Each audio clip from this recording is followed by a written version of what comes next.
fired up. I tried to keep up with them. It was not easy. So, Prabhupada said that these books, Bhagavad Gita, Śrīmad Bhagavatam, these books are the law books, and for especially the next 10,000 years. I've been in so many countries, and then I realized, oh, I have to speed it up a little bit. Takes me a couple minutes. Don't mind. Don't judge me. All right, don't judge me. Stop judging me. I'm trying. At least I'm trying. You also try. So anyway, this is a very nice verse from Granth Bhagavad Gita, as it is. This is the 5th chapter. Karma, Yoga, Action in Kṛṣṇa Consciousness. Nice topic, right? You like that chapter? Everyone has to do some activities. So how do we do those activities in Kṛṣṇa consciousness to get the benefit of being Kṛṣṇa conscious? Right? So we'll start at Om Namo Bhagavate Vasudevaya.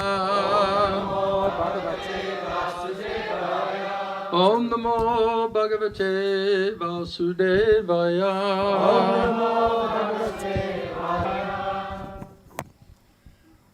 Please repeat. Kāyena, manasā, buddhyā, kevalair, indriyair, yoginaḥ, karma, kurvanti, saṅgam, tyaktvā, ātma, kāyena, manasā, buddhyā, kevalair, indriyair, yoginaḥ, karma, kurvanti, saṅgam, tyaktvātma-śuddhaye, kāyena, manasā, buddhyā, kevalair, indriyair, yoginaḥ, karma, kurvanti, saṅgam, tyaktvātma-śuddhaye. Anybody like to try? Kāyena manasā buddhyā, kevalair buddhyā, kevalair indriyair, yoginaḥ, karma, kurvanti, saṅgam, tyaktvātma-śuddhaye. Kāyena, manasā, buddhyā, kevalair indriyair, yoginaḥ, karma, kurvanti, saṅgam, tyaktvātma-śuddhaye. Kāyena, manasā, buddhyā, yoginaḥ, karma, kurvanti, saṅgam, tyaktvātma-śuddhaye. Kāyena manasā buddhyā, kevalair indriyair, kāyena, with the body, manasā, with the mind, buddhyā, with the intelligence, kevalair, purified, indriyair, with the senses, api, even, yoginaḥ, Kṛṣṇa conscious persons, karma, actions, kurvanti, they perform, saṅgam, attachment, tyaktvā, giving up, ātma, of the self, śuddhaye, for the purpose of purification. Translation and purport by Srila Prabhupada. Krishna is talking about the yogis in the word for word, yoginaḥ. Srila Prabhupada says Krishna conscious persons. So when you hear about the yogis, don't think it's somebody else. The real yogi means bhakti yogi. That's the perfection of yoga, topmost yoga system. That means yoginaḥ means Krishna conscious person. So when Krishna is talking about the yogis, he's not talking about the hatha yogis, or the jnana yogis, or the pranayam yogis, or the ISKCON psychologist yogis. Translation, purport by Srila Prabhupada. The yogis, abandoning attachment in a bodily concept of life, instead they act with their body and their mind and their intelligence, concept of life. Instead, act with the body, mind, intelligence, and even with the senses, only for the purpose of purification. Purport by Srila Prabhupada. When one acts in Krishna consciousness for the satisfaction of the senses of Krishna, any action, whether of the body, the mind, intelligence, even the senses, is purified of all material contamination.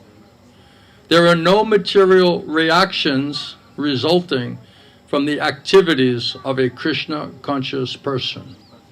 Therefore, purified activities, which are generally called sad-ācāra, can be easily performed by acting in Krishna consciousness.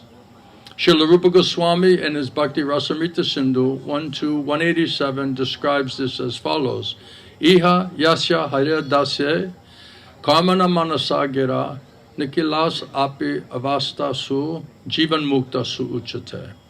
A person acting in Krishna consciousness, or in other words, in the loving service of Krishna, with their body, their mind, their intelligence, and words, is a liberated person even within the material world. Although he may be engaged in many so-called material activities. He has no false ego, for he does not believe that he is this material body or that he owns or possesses that body. He knows that he is not the body and that this body does not belong to him. He himself belongs to Krishna, and the body and the mind that also belongs to Krishna. When he applies everything produced of the body, the mind, intelligence, words, life, wealth, whatever he may have within his possession, to Krishna's devotional service, he is at once connected and dovetailed with Krishna. He is one with Krishna and is devoid of the false ego that leads one to believe that he is the body, etc. And this is the perfect stage of Krishna consciousness. Om Jnana Timirandasya Gananjana Shalakaya Chakshurmilitam Jana Tasmai Śrī Gurave Namaha.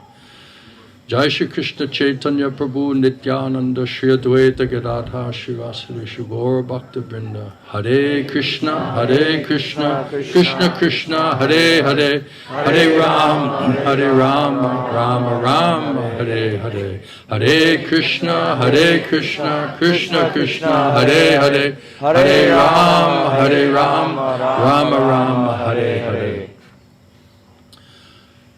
So when I was studying this verse earlier today, somehow it came to me that Krishna as Adi Guru and a Chetu Guru, he's instructing Arjuna. And Arjuna at the stage of being instructed by Kṛṣṇa and accepting him as spiritual master and claiming that now I'm soul surrendered unto you, I'm just want to be your shishya, your servant. So before that, when Arjuna was thinking, I've not yet surrendered to him, he was still in the Maya as conditioned soul, still lamenting on the bodily platform, especially in regards to his bodily relations. And so therefore Kṛṣṇa did not try to inform him. So it's explained in Bhagavad Gita, Srila Prabhupada explained in Śrīmad Bhagavatam, these literatures and these instructions are meant for those persons who are seeking liberation. Those who are completely surrendered to Kṛṣṇa and want to become disciple or servant, they're already now ready to hear instruction from Kṛṣṇa. So if you understand that Kṛṣṇa is the Adiguru, Chetuguru, the source of all the Vedas, all spiritual knowledge coming from Kṛṣṇa, then it's a question of, are we prepared to be able to receive and understand Kṛṣṇa's instructions? So sometimes people are like very confused by all of these different instructions. They're not really hearing, not really understanding, not able to apply these instructions in their life. It's not very clear. Still so much speculation on the bodily platform, attachment to the body, the mind. Prabhupada said the conditioned souls, that all they know is their body and their mind.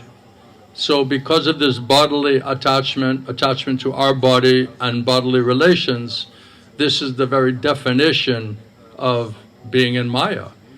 And Prabhupada says that this bodily conception of life, this is the material disease.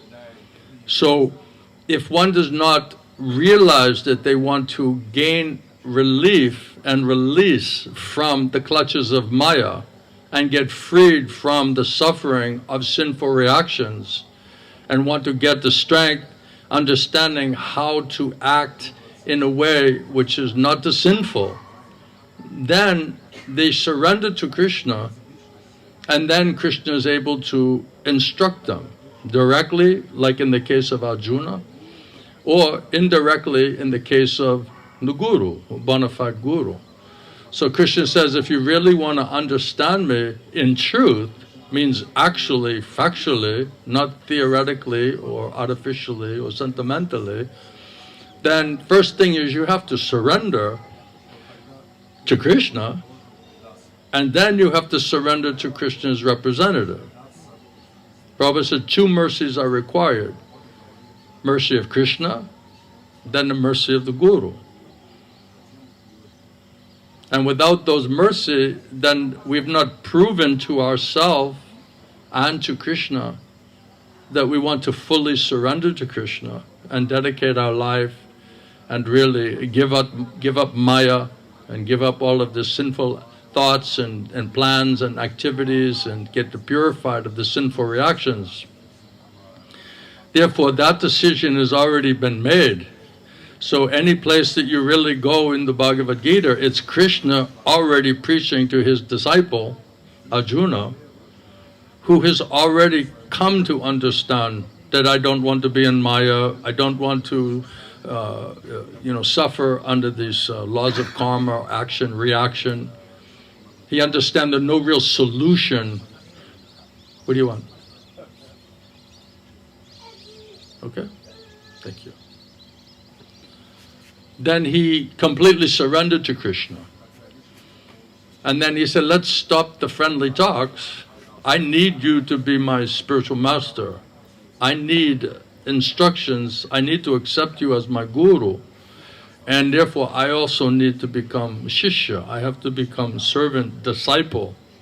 So without that complete surrender and desire to surrender to Kṛṣṇa, Prabhupada talks about sincerity and seriousness to want to surrender to Kṛṣṇa.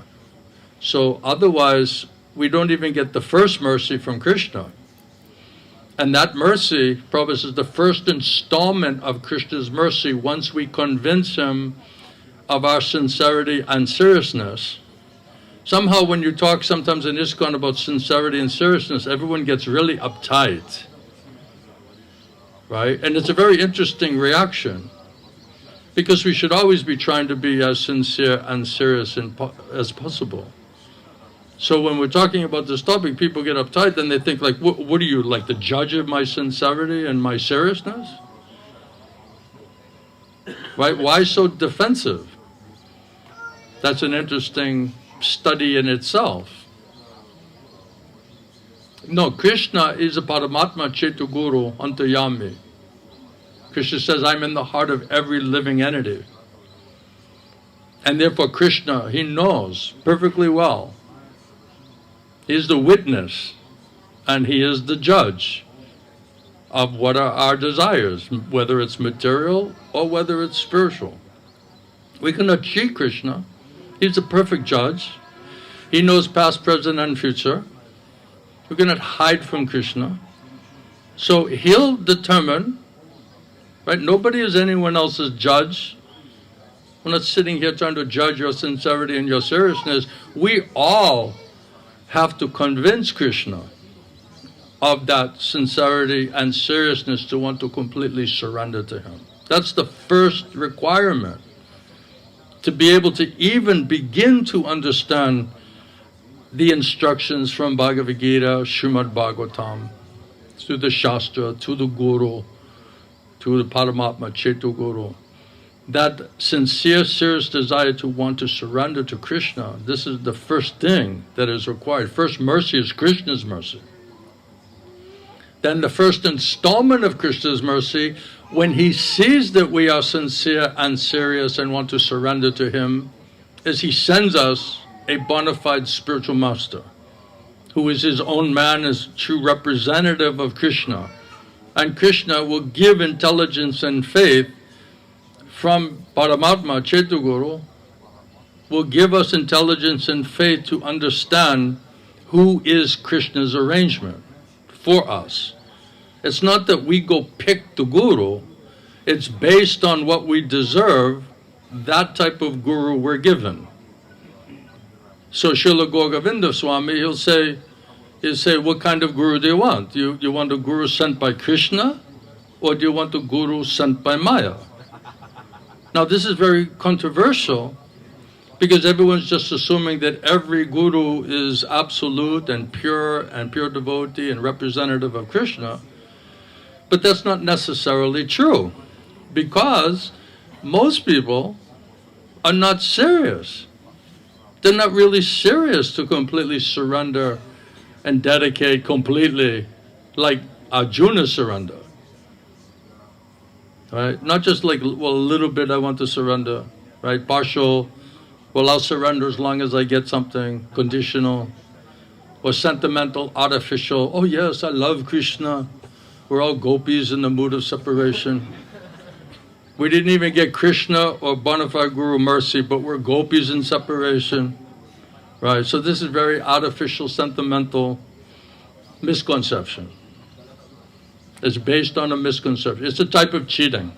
So most people, because they're not really serious, there has to be cheating gurus. And Prabhupada explains this in his teachings. And you will get what you deserve. If you're cheating and you're not that serious, then you'll get a not so serious cheating guru. Because you deserve each other. Match made in... I won't say.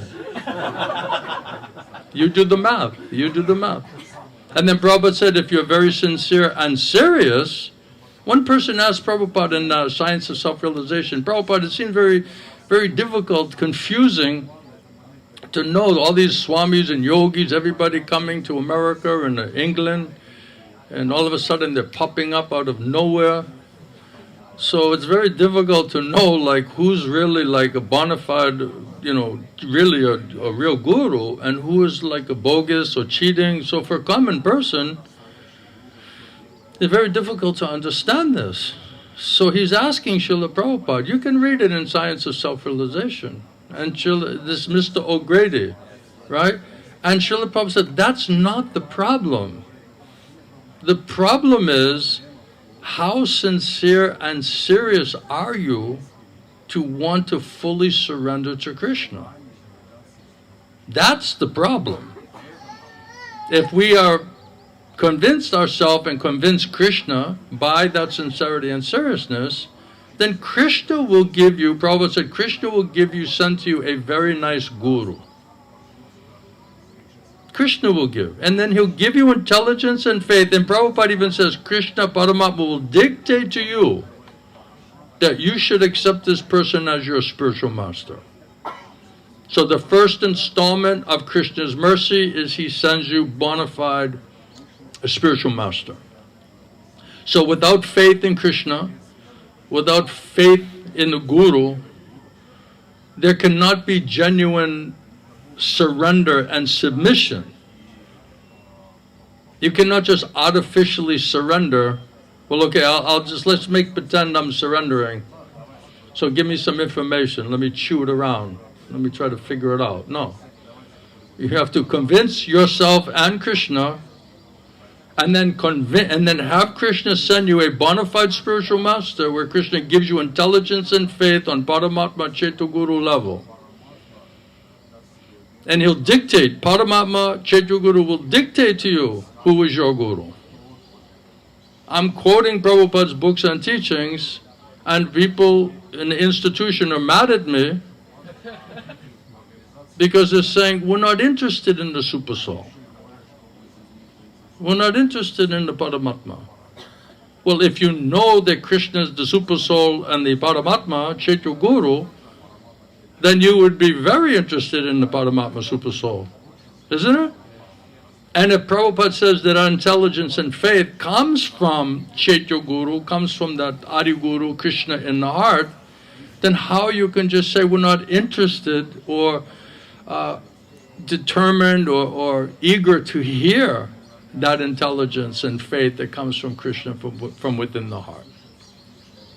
So that's a serious block from being able to understand what is the actual process. And people who are genuinely gurus and bona fide gurus, they should be able to teach you what is the actual science. Not just because they're telling, but they're quoting Guru, Sadhu and Shastra, what previous acharyas have said. They must quote authority. And then they must also have their own story of faith and realization of how that's actually working by the mercy of Kṛṣṇa. One gets such a bona fide guru, and then by the mercy of bona fide guru, then one gets Kṛṣṇa. Once we have that faith, now with that faith we can fully surrender. Then we can, submit ourselves as shishya, as disciple, as servant, to be able to then say, please preach to me, please explain to me, please tell me specifically and decisively, what do you want me to do? What does Kṛṣṇa want me to do? So bona fide guru is pure via medium of Kṛṣṇa who can help us to understand what Kṛṣṇa specifically wants us to do. And this is very important. It's not that you just do anything and say, well, I offered with loving devotion and Kṛṣṇa accepted it. Maybe in the beginning, okay, they're trying to do something for Kṛṣṇa, right? But as you become more matured, then you see here, it says, Prabhupada says, when one acts in Kṛṣṇa consciousness for the satisfaction of the senses of Kṛṣṇa. So if you're a conditioned soul, you're just beginning in spiritual life, how do you know what you can do will give satisfaction to the senses of Kṛṣṇa? Where are you going to come up with that answer on your own? You tell me. When one acts in Kṛṣṇa consciousness for the satisfaction of the senses of Kṛṣṇa, that means Kṛṣṇa has an intention for every single one of us. So it's our individual responsibility to sincerely ask Kṛṣṇa what specifically can I do that you will accept and will be pleasing to your satisfaction? What will be up to your satisfaction? My Gurudev used to say, Srila Govinda Swami used to say, if the spiritual master, he wants some cool drinking water, and then the disciple brings hot milk. So you can see they're trying to do service, so that's not problem. They just don't know how exactly to please according to the desire of Kṛṣṇa or the spiritual master. So if we could hear Kṛṣṇa directly, like Arjuna, right? Prabhupada said, if you're like Arjuna, you can ask Kṛṣṇa directly, Kṛṣṇa, what can I do to satisfy your senses, to please you? Please tell me. And then Kṛṣṇa directly telling Arjuna. And Prabhupada said that if we're not in the category of Arjuna, then Kṛṣṇa speaks through his bona fide parampara or disciplic succession. Now, it's not that everyone who's initiated by someone is automatically parampara or disciplic succession.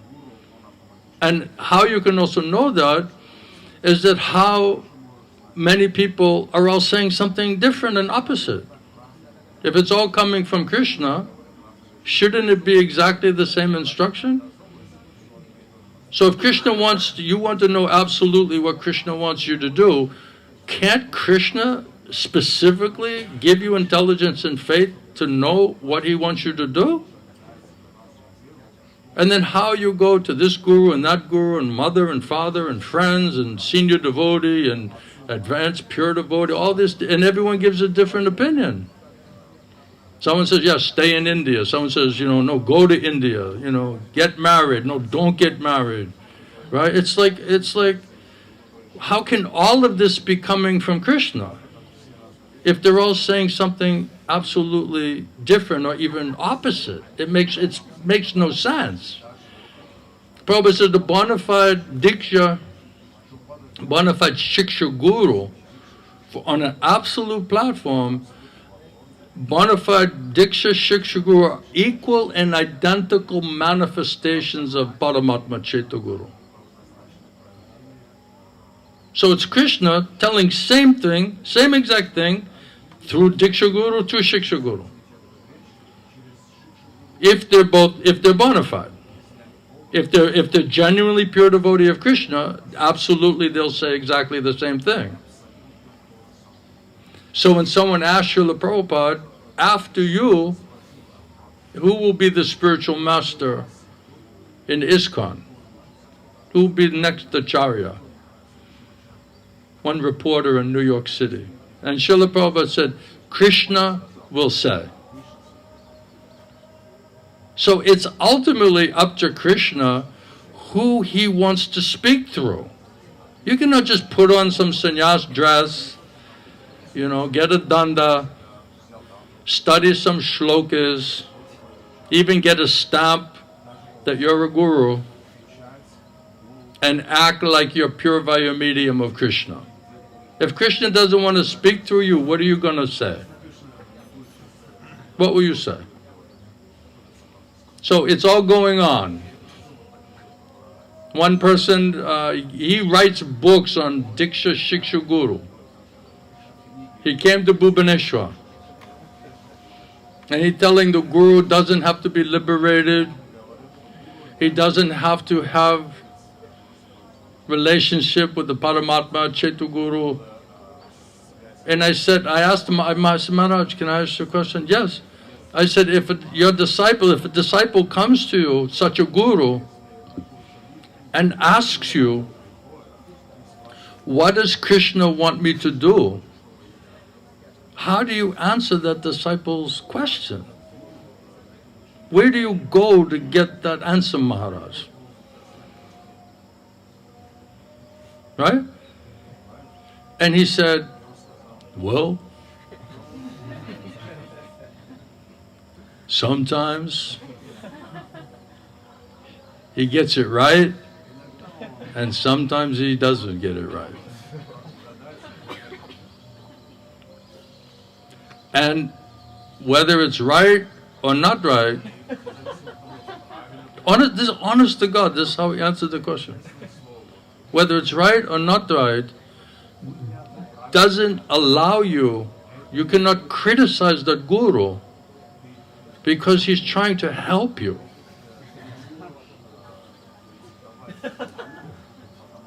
So, if he guesses, speculates, maybe he throws some dice, I don't know exactly how he comes up with the answer.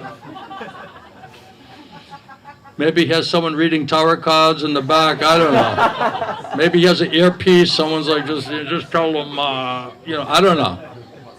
But, even if it's wrong and your life gets completely messed up, you have no permission or right to question that because, look, they're just trying to help you.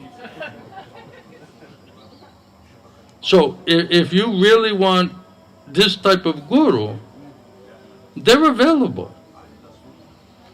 Right? So then you can go to your mother and she'll tell you one thing, and your father and your friends and the temple president and your Shiksha gurus and the counselors and the ISKCON psychology department and the mystics and the yogis, the tantras and the mantras, right? You can ask all of these things, and you can ask this guru, he might get it right, he may not get it right.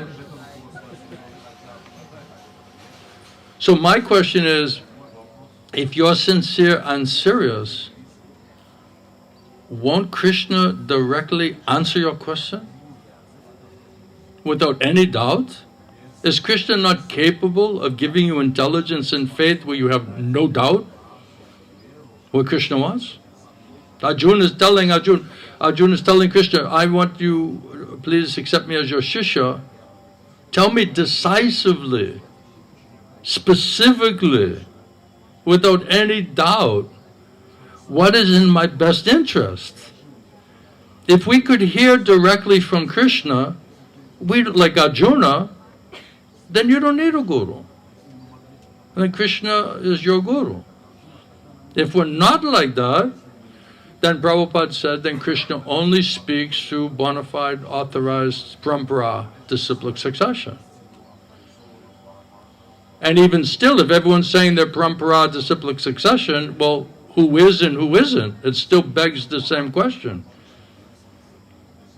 So therefore, Prabhupada says you have to trust Kṛṣṇa, and you have to trust Kṛṣṇa, that Kṛṣṇa is in the heart of every living entity, and from him, Kṛṣṇa says, I give intelligence and knowledge and remembrance as to what to do, what not to do. So when Kṛṣṇa is telling inside, we're like, oh, I don't have to listen to that. I don't know that's coming from Kṛṣṇa.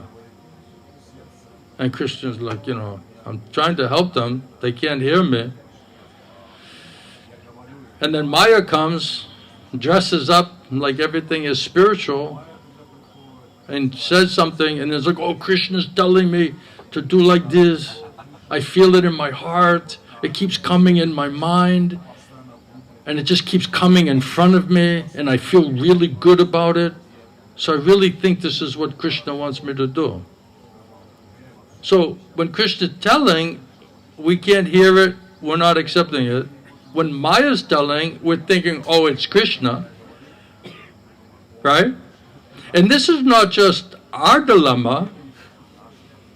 If you really study any spiritual books, lives of saints from other religions and in every religion, they're all the greatest saints performing the most severe austerities. They're trying to understand what's coming from God, what's coming from the devil, what's coming from Maya. So even very powerful, qualified people can't figure it out. Right? Sarvabhauma Bhattacharya, he could not recognize and understand Sri Chaitanya Mahaprabhu, that he is Bhagavan, that he is Supreme Personality of Godhead, because he didn't get the mercy. So mercy is required, that merciful intelligence and faith that comes from Kṛṣṇa inside, then outside through bona fide guru, who then is able to explain to us, according to Guru, Sadhu and Shastra, and by their own faith and realization how this process is working to help us to be able to understand the subtlety of this great science. So why all of that preamble, why all that previous discussion is because on one sentence also, when one acts in Krishna consciousness for the satisfaction of the senses of Krishna. So sometimes when you read it, you think, well, I'm acting in Krishna consciousness. We're confusing that Krishna consciousness means the International Society for Krishna Consciousness. So but when I'm acting in the spiritual religious organization, a Krishna conscious spiritual organization, I'm thinking I'm trying to do it for the satisfaction of Krishna. So we're just assuming a lot based on some miscalculation or misunderstanding. When one acts in Krishna consciousness, that means that they have unflinching faith in Krishna and can hear Krishna inside, outside, and through the Shastra. Chaitanya Charitamrita, Guru, Shastra, Atma Rupa. Three places that Krishna gives intelligence. One is Guru Paramatma, Super Soul. Other external manifestation of Paramatma, Guru, that's a bona fide Guru. And through the Shastra. So if we cannot hear Krishna because we're not surrendered and having full faith and trust in Krishna, then we'll not hear Krishna inside, we'll not hear him through the Guru, we'll not hear him through the scripture. So when we're cut off, Krishna says, if you don't come in the mood of pure bhakti and pure devotional service, I'll hide myself from you. So when one acts in Krishna consciousness, it doesn't mean when one's performing some activity in the Krishna conscious temple or religious organization. That religious organization is supposed to be there so that, sadhus and gurus, Vaishnavas can come and explain this to us. Prabhupada said that is the mission statement of ISKCON, is to create a place where like-minded, sincere souls can come together and sincerely, scientifically, try to understand this science of self-realization, to understand the science of Krishna consciousness. So, without all of that intelligence and faith that comes from Krishna inside, outside, and through the Shastra, how will we understand what Krishna wants us to do, specifically, to satisfy him, and how do we know that Krishna is accepting that service?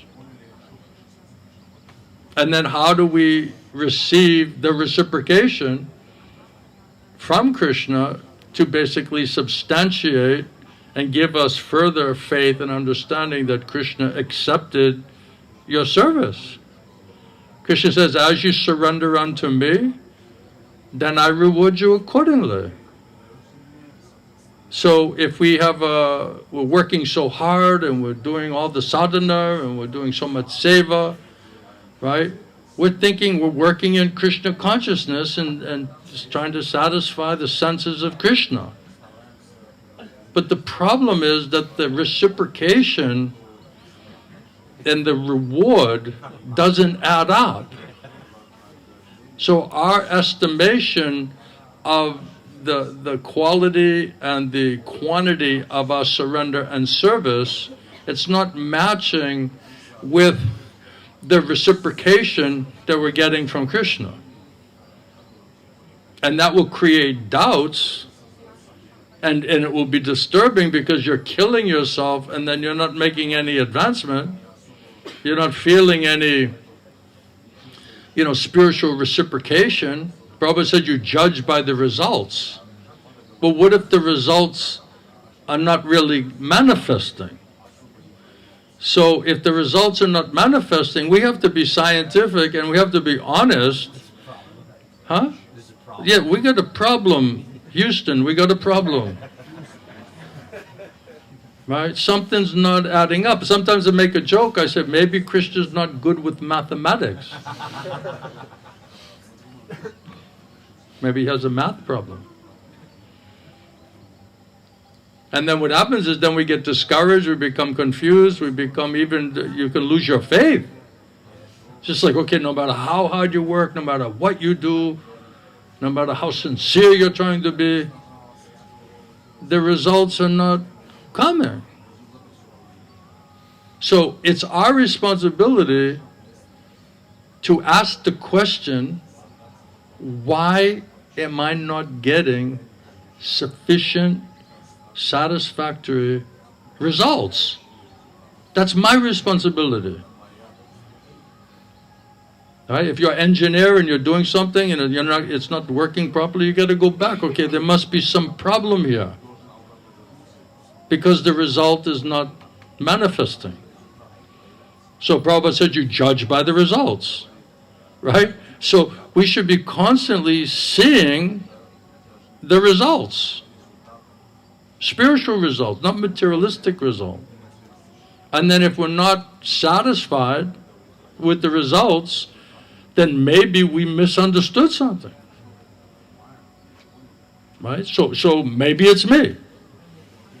Maybe I'm not as sincere and serious and surrendered as I would like to think I am, right? Maybe the problem is the guru. You know, maybe, because Prabhupada said that the speaker, bona fide guru, he has to be qualified.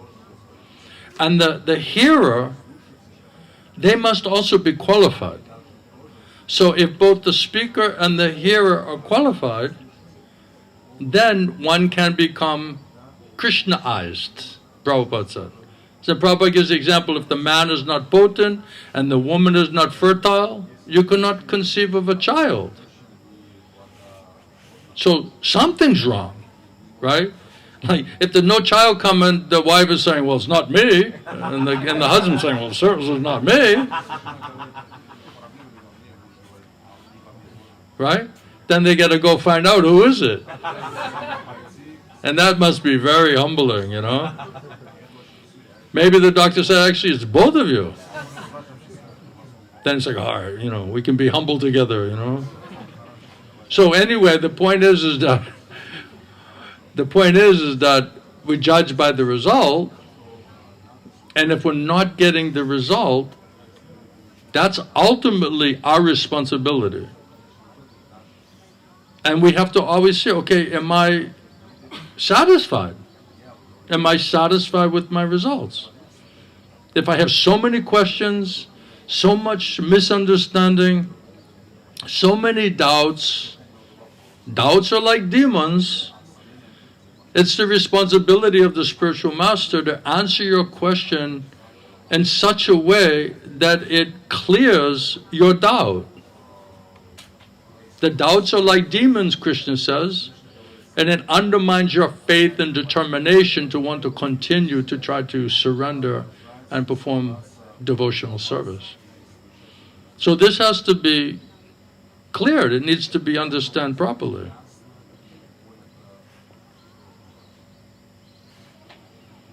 Prabhupada said that any action in Kṛṣṇa consciousness connected to Kṛṣṇa and trying to satisfy the senses of Kṛṣṇa, whether it's your body, your mind, your intelligence, or your senses, will become completely purified of all material contamination.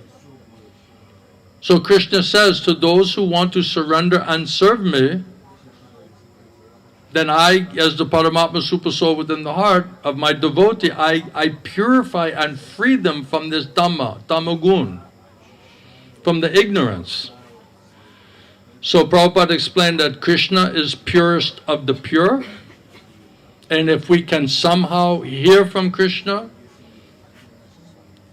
and associate with Kṛṣṇa through that hearing process especially, and chanting, then automatically we'll become purified. So especially in the beginning, Srila Prabhupada said the process of Kṛṣṇa consciousness is a process of purification. So we want to get purified of this material ignorance, material attachment to sinful thoughts, desires, activities, sinful reactions. Devotees trying to cleanse and purify cetodapanamarjanam on a daily basis by engaging intelligence, mind, senses in connection with Kṛṣṇa and the execution of those instructions in order to associate with Kṛṣṇa through spiritual sound vibration. And if they hear Kṛṣṇa, Shravanam, then we're associating with the purest of the pure. Therefore, we should see by the results of that hearing. So if we hear properly from proper source, then we should be able to see, oh, my consciousness becoming purified, things are becoming more clear, it's becoming more scientific, the questions are being answered, I'm getting faith and strength by those answers. It's logical, it's practical, it's scientific, and it's shastric, according to Guru Sadhu and Shastra. And therefore now your doubts are being destroyed. And all of this speculation, what to do, how to do, where to go, should I be here or there, should I be married or not married, should I do this job or that job, right? Everyone's completely baffled. Right? That's the beauty of having a bona fide guru, is that they can, by Krishna's mercy and Guru's mercy, they can free us from this mental speculation. As long as we're mentally speculating and worrying and so much anxiety and bewildered and confused and plan making and endlessly speculating, there'll never be any peace. We're just imagining so many things which may never even happen, and then we're in complete anxiety over what we're imagining. Right? You get like all worked up, and it's like it's not even a reality. Well, if this is like this, and then if that happens, and then this happens, and oh my God, then I'll have this problem and that problem, and you're like, oh my God. Right? And it's just a speculation. Right? So if we're speculating like this and nothing's clear, then you need a bona fide guru to help you with that. And the bona fide guru's responsibility and service is to exactly help you with that. That's the beauty and the fortunate nature of having such a type of spiritual master. Everything becomes simple, clear, straightforward. Otherwise, madness, no peace. Prabhupada said no peace means no happiness. Then we're calling that our Kṛṣṇa consciousness? No peace, no happiness, still bewildered, still speculating, still groping in the dark. That means, Krishna says, because of your false ego, because of this tamagun, you cannot hear me. And because you cannot hear me, you're lost. You're completely lost and getting more and more lost by your mental speculation, which is basically being fueled by Maya. So Maya is creating the problem and then giving us the solution to the problem. Oh, this time it'll work, don't worry, we got experience now, we figured this out, now we're smart, now we're going to be able to overcome that, right? So we need to get out of that vicious cycle of speculation, mis and disinformation, making decisions on faulty information, faulty decisions with faulty instruments. We're in Maya, it's from Maya, it's with Maya, and it's for Maya. How is that going to end well? How will that ever end well? So for those who want to get out of that trouble, they surrender to Kṛṣṇa. And then if we surrender to Krishna, surrender to Guru and Krishna, then we can hear these instructions and understand these instructions.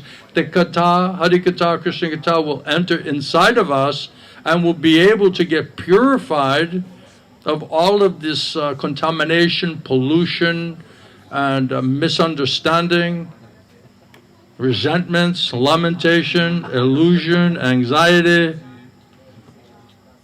lusty desires, material attachments, sinful reactions. What's your plan for all of that? What's your plan to deal with all that stuff? You got a better plan? Arjuna thought he had a better plan. Prabhupada said if Arjuna came to conclude that I admit my defeat, I can't figure it out, well, what are you going to figure out on your own? You see? So this is meant for those who already are like, okay, I admit my defeat. This is not working. I don't believe it's ever really going to work. So therefore now I'm forced to surrender to Krishna. Right? And if you want to surrender to Krishna, then Krishna, first installment of his mercy is he'll send you bona fide spiritual master. So that association with Krishna internally, when you're praying to God in your heart, right? And you're sincerely trying to pray and beg Him, cry for mercy, blessing, protection from Him, He'll purify you and He'll give you some inspiration and He'll give you some intelligence of who is His representative who can really help you. He'll make an arrangement. That Guru will come to you, or somehow you'll go to that Guru. Somehow or other, there'll be some arrangement. And then Krishna will give intelligence and faith, and we can see by the results or the effect of that association through hearing that this is answering and solving many issues. Does anyone have any question or point so far? Yeah? I know what these guys are going to say.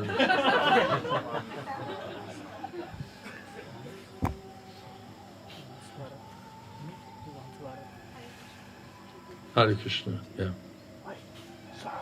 It sounds so simple, Shyam, right? It's so simple, so scientific, what's the problem?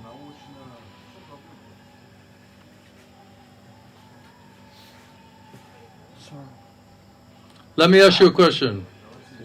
If Krishna wants to convince you, can He not convince you? Does He not have the power to convince you? So why are you not convinced? That's the question. Why He's not telling? Is it working? Hare Krishna. You guys must be praying for me. Because I was traveling so much, I was like, I don't know if I'm going to be able to say anything. But you must be helping me, you must be praying. Otherwise, how can I speak like that? Gurudev, it's related to my service. Louder. Gurudev, it's related to my service. Louder. Gurudev, it's related to my service. Translation. It's related to her service. I hope it's related to your service. Otherwise, what are we doing here? Haribol. So Gurudev, when I asked you this question in first festival in Nepal, that what I will do specific seva. So Devaki Prabhu afterwards, he told me to do fundraising for temple. He said he discussed with Do you know anything about fundraising? something. Okay. What I understood, it's like I can raise funds from anything, books, selling. Just don't rob a bank, please. All right, no robbing banks. Only Bob can do that. with no reaction? Then I can visit organization, institutions which are in Nepal, like offices, and show them our presentation, what we are doing, and like about our preaching center. Okay. In that way, I thought I can do. But when I was given this service, I was not doing this service. Sanatan Prabhu asked me to do marketing for Govindas, because that time there was Oh, no so one. you're getting multiple gurus' instructions. This is the example. Right? So now which one of them, because they both are important, right? We need marketing and we need fundraising, preaching, right? So now it's like, how do you know? Yes, Gurudev. So when I came here, I was distributing books, and then you're doing another seva. So now that's three different sevas. So now what? so Gurudev, I want to know from you. That's the beauty of having a spiritual master. Yes. Everyone's like, oh, why does it have to be so narrow? And right, because you need a very specific answer. Otherwise you find some guru, oh, just whatever you do, do it with loving devotion. Right? But how do you know? We should know what is exactly what Kṛṣṇa wants us to do. Right? Yes. Because that's what he's going to accept from us. If you try to do something else, Kṛṣṇa even says in Bhagavad Gita that his name is Yogeshwara, right? So all of the yajna, the sacrifice, seva, is meant to be offered to him for his pleasure. But Kṛṣṇa says, but if you do anything else besides what I want you to do, that will create the karma bandhana. It will keep you in action and reaction. So that means, Kṛṣṇa says, also he says, better you do your own service, even if you do it imperfectly, than to try to do someone else's service, even you could do it perfectly. So that Kṛṣṇa is telling in such a way that we need to know what is my service. Now Srila Prabhupada says that, okay, because you can't directly hear from Kṛṣṇa, then you need, if Kṛṣṇa sends you bona fide guru, then bona fide guru, he will understand your psychophysical nature. And that's part of it. Because sometimes you can get service which is not exactly aligned with your psychophysical nature. Someone who's a Vaishnava, they can do any seva, right? But if they're not really, liberated, pure Vaishnava, then they have to act according to their bodily psychophysical nature. So Prabhupada says, so the spiritual master will say, okay, you're fit to work in the DD department. You should be a teacher. You should do book distribution. You should take care of the cows. You should get married, do business, whatever, right? So the spiritual master, my Gurudev Srila Govinda Swami, he will say that Kṛṣṇa, this bona fide spiritual master knows Kṛṣṇa's intention for you. And it makes sense, because if Kṛṣṇa knows you can't hear him, or even if you hear him, you want to be 108% sure. So then you need a confirmation, right? So then when the spiritual master gives you instruction, really Kṛṣṇa's already giving you this instruction in many, many ways. And you're just hearing it again, not just inside, but also now outside. Now it's consistent, it's confirmed. Then you can have more confidence and faith that this is, what Kṛṣṇa wants you to do. So this idea that the guru he can't go to Kṛṣṇa and depend on Kṛṣṇa and ask Kṛṣṇa, what do you want this person to do? And then he's going to just guess, and maybe it'll be right and maybe it won't be right. That's not exactly absolute. Prabhupada said the secret of success in spiritual life is to make the orders and instructions of your spiritual master your life and your soul.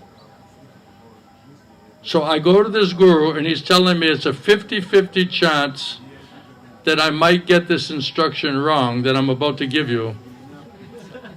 But anyway, make it your life and your soul. And then if it doesn't work out, then just make it not your life and soul. It doesn't make any sense, doesn't it? So if you have unflinching faith in Kṛṣṇa and the Guru, then you'll have unflinching faith in the instruction. And we need to clarify, really clarification of the instruction, because otherwise how do you make it your life and soul? It's not like you're just collecting like a bunch of stuff and saying, okay, this is my, instructions. Unless you get different services. Sometimes you can get very specific services.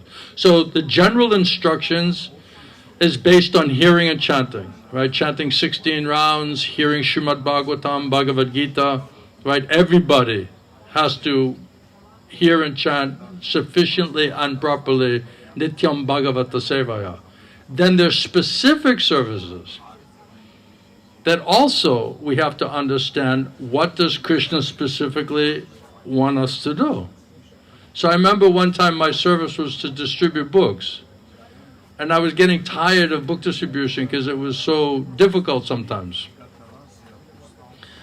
to surrender your brain and to go out on the street and you're tired and it's snowstorm and rain and ice and all of this other thing. So sometimes I was like, oh, this is not easy. So then someone said, why don't you just cook in the kitchen? You can make some sweets. I was like, wow, this is fantastic. I love sweets. I can make sweets. And then they trained me up how to make 3 different sweets. I was making burfi, sandesh, and besan laddu.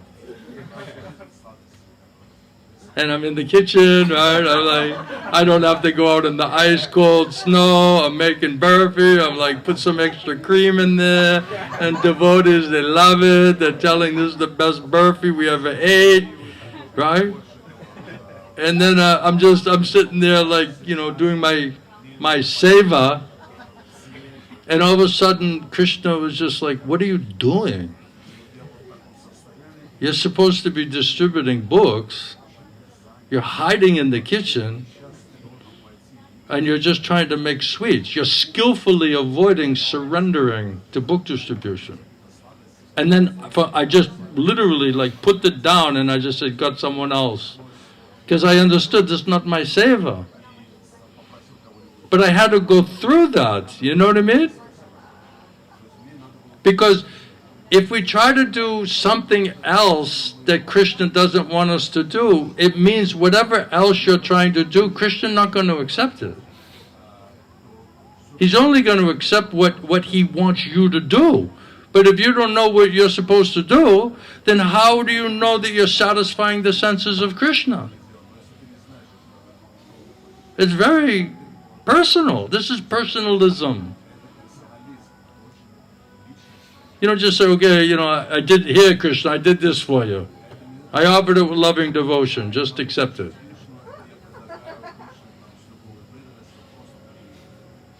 So it's very specific. So we can discuss with the devotees and try to clarify everything. It's all good instructions, but you need to, and even if you're being told to do 3 different services, no problem, right? But I just want to make sure it's like 108%, like what Kṛṣṇa wants, right? So all just be sincere, pray to Kṛṣṇa, please make it 100% clear, and by the mercy of Kṛṣṇa, Guru and Kṛṣṇa, all of this thing will be simplified and clarified. One step at a time. Sometimes the devotees say, can you tell me like what I'm going to be doing in 20 years? Can you like tell my whole future?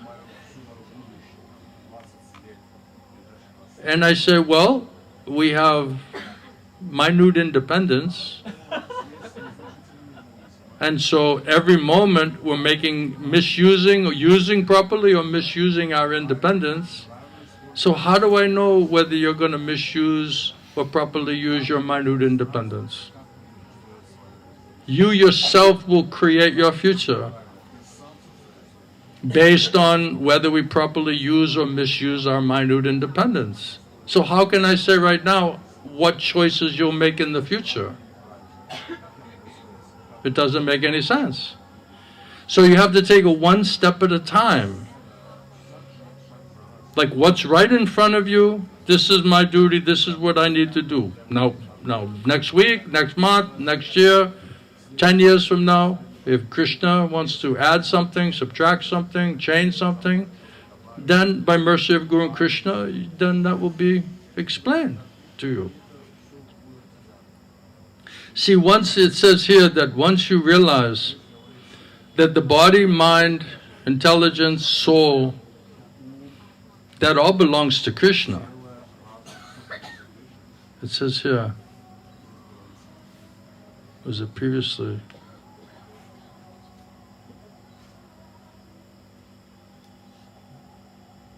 Yeah, in this verse before that, Prabhupada says in the Purport,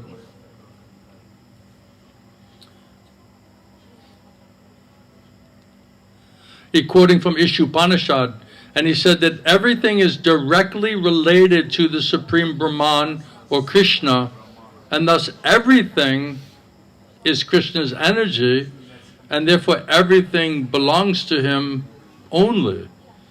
So one who knows perfectly well that everything belongs to Kṛṣṇa, and that he is the proprietor, and that therefore everything is to be engaged in the service of the Lord.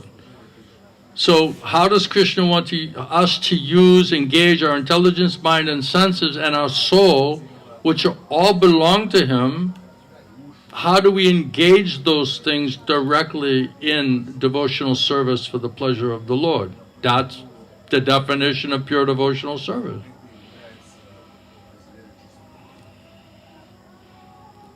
Prabhupada says that everyone, even one's material body, is being a gift of the Lord.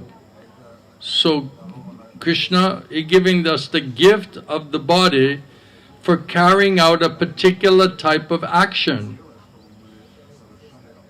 It can and should be engaged in Kṛṣṇa consciousness. Therefore, everybody's psychophysical nature is meant to carry out a very particular, specific type of action or service, and should be done and engaged in Kṛṣṇa consciousness for the pleasure of the Lord. And if you do in that way, then you'll not be contaminated by any type of sinful activity or sinful reaction. That's why Kṛṣṇa says that if you do what I want you to do, then there'll be no karma and there'll be no karmic reaction. There'll be no sinful selfish activity or sinful selfish reaction. But Kṛṣṇa says if you try to do something else besides that, therefore you'll still be caught up in this action, reaction, sin and sinful reaction. That's why we need to know specifically what Kṛṣṇa wants us to do. You do one and you get purified and liberated, Kṛṣṇa says. You do another one, you become contaminated and degraded and caught and have to continue in this karma bandhana. So one seva is purifying and liberating you, and other seva is contaminating and degrading you and keeping you in the karma bandhana. So yeah, we should know specifically which seva is going to purify and liberate me, is the one that Kṛṣṇa intends for us, and then what are the other ones that can be done, but that's not what we're supposed to be doing, and therefore Kṛṣṇa is not accepting it, and therefore one still remains in the cycle of karma bandhana, or action and reaction, sinful reaction. That's why we should want to know specifically what Kṛṣṇa wants us to do. Why is this controversial? Why do people consider that controversial? Because some gurus just said, do whatever you want to do, but just offer it to Kṛṣṇa with loving devotion. That sounds easier. You just do whatever you want, what you like to do, and then just say, that's my devotional service. Prabhupada says that it's not that you just do any damn thing, and then afterwards say, oh, by the way, Kṛṣṇa, that was for you. Prabhupada said that is not in the mood of devotional service. Sometimes a Sankirtan devotee, they would get some bhoga, what they wanted to eat, you know, and then they would say to other devotees, hey, can you put a spell on this food? Put a spell on the food? What does that mean? Because he knows, we bought this because this is what we want to enjoy. So you can't really offer that to Kṛṣṇa, right? And so at least he's like, you know, somehow or other we got to spiritualize this food, you know, because we're going to get some reaction. Because it's not really prasadam. And then he's laughing, joking. But in some ways, at least he's being honest. You could say that's really bad, but at least he's being honest. Someone else is saying, oh, this is all, you know, you buy everything you want to enjoy and then you're offering with so much loving devotion. And the whole time you're like, you know, I got to make sure not to put too much salt, and you're cooking it for yourself. Right? Deva, who you cooking for? Who's those cookies being cooked for, man? Do you have patience enough to listen? You all right? I didn't even know if I could say anything tonight. So these are very, very important points. Prabhupada says here, the conclusion is that a person without Kṛṣṇa consciousness acts selfishly according to the concept of their material body and material senses. So selfishness and extended selfishness. But a person in Kṛṣṇa consciousness, not in the building of Kṛṣṇa consciousness, but actually in Kṛṣṇa consciousness, acts according to the knowledge that this body and mind and soul is the property of Kṛṣṇa, and should therefore be fully engaged in the service of the Lord. That's pure devotional service. So if you want to leave out all the details and just artificially, sentimentally, wishfully thinking that whatever you do, you're offering with loving devotion, and of course Kṛṣṇa is accepting it, but the only problem is that we still have uncontrolled mind and senses, material attachment, sinful desires, sinful reactions, don't know what to do, where to go, how to do it. So all the results are saying Kṛṣṇa didn't accept it. Now what do you do? Well, I think you should have accepted it, Kṛṣṇa. I offered it with loving devotion. Now I'm mad at Kṛṣṇa because he didn't accept it. I was being sincere. I was being serious. I worked so hard. I haven't had a day off in 13 years. So now you're telling me that it wasn't with loving devotion? That's unacceptable. I don't know if I even really want to be a devotee now. It's too hard. So narrow. It just sounds so narrow.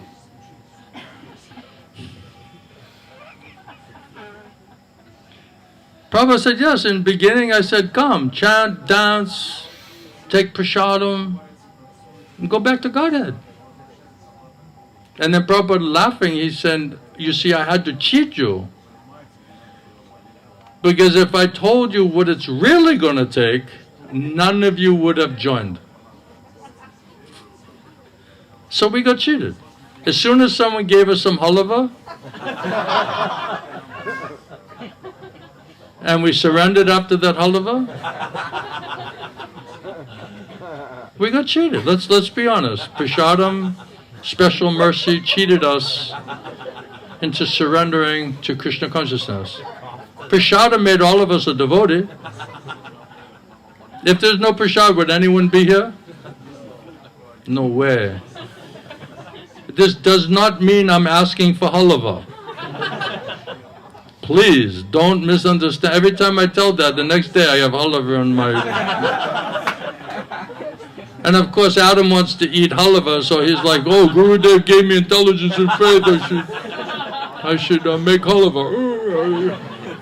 Industrial grade, you know. Break head grade, you know.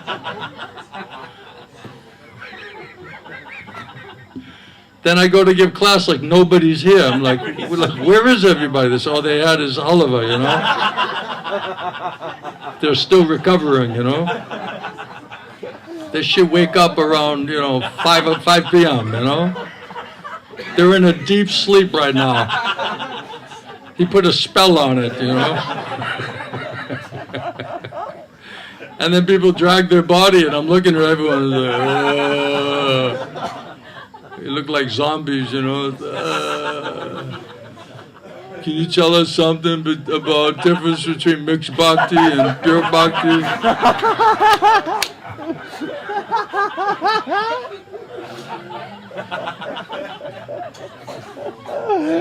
Oh my God. Oh, Krishna. Can you explain to us like the difference between like rasa and bhava? Like exactly? What is that distinction?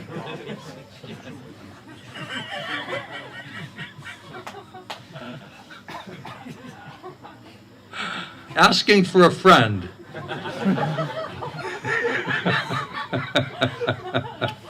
Just asking for a friend. You all right? He's going to the Kurukshetra. Anyone else have a point of question? Max? Oh, Mataji, yes?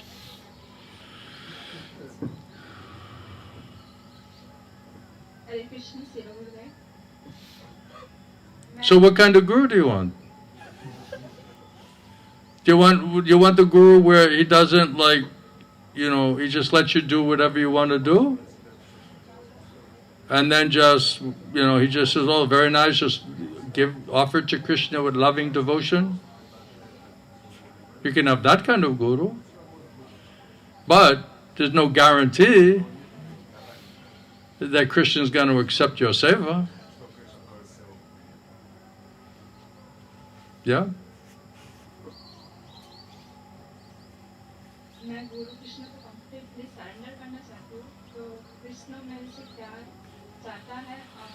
It's getting hot in here.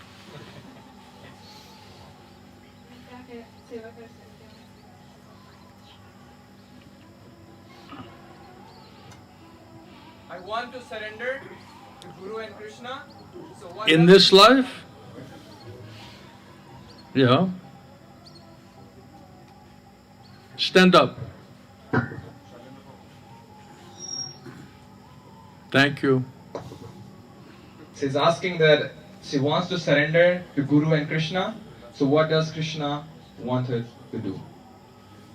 So that Krishna will accept that service.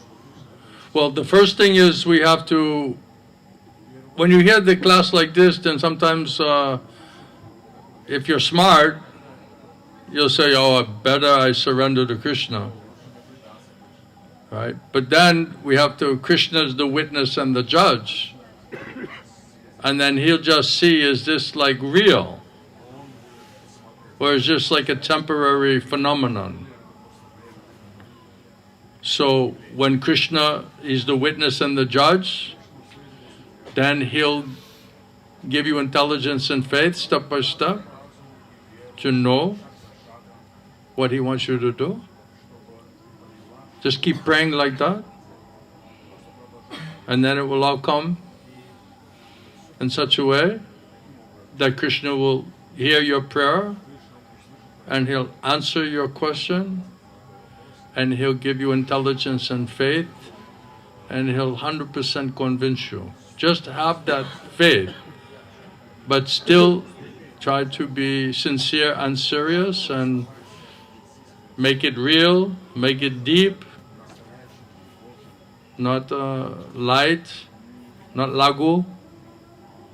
Make heavy, strong, determined, be convinced, pass some tests. If you do all of that, then Kṛṣṇa will help you. Everything will be clear. Be patient. All right? You understand? She's saying she's already praying. Keep praying. I remember one person came to my room and they said, okay, I'm going to accept you as my guru. I was like, wow, I'm very lucky, you know. I feel myself very fortunate. Thank you, Mataji, you know. I've selected you as my guru. I'm like, oh, okay.